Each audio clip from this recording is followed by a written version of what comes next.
नमस्कार करती हूँ और स्वागत करती हूँ सरिता लोकगीत 123 में। आज हम बहुत ही प्यारा विवाह गीत सुनाने जा रही हूँ। अगर ये गीत अच्छा लगे तो लाइक शेयर कमेंट जरूर करना और ज्यादा से ज्यादा शेयर करना। बहुत ही प्यारा गीत है, अपने दोस्तों के साथ भी शेयर करिएगा।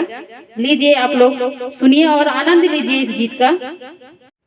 माचिया ही बैठी है सासू तो बहुर से राज कर, बहुर से राज करई हो। बहुर जवन की रहिया हरी गैया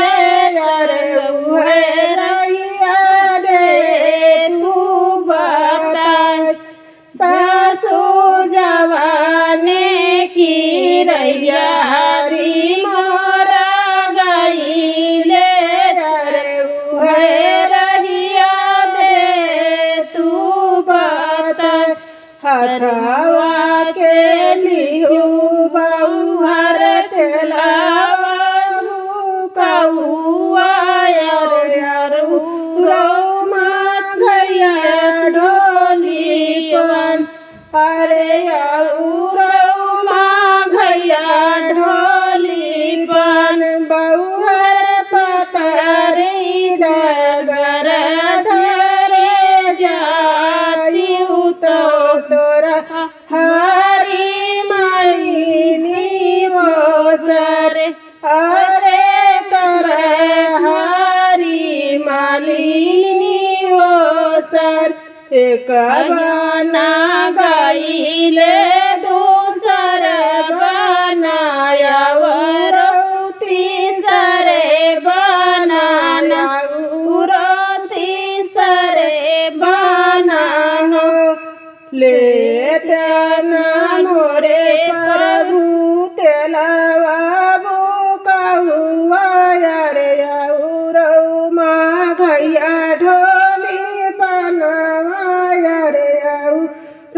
माँ घैया ढोली बनवा हो। प्रभु कुचाहू माँ घैया ढोली बनवा तो चला चला बने के देशवा हो।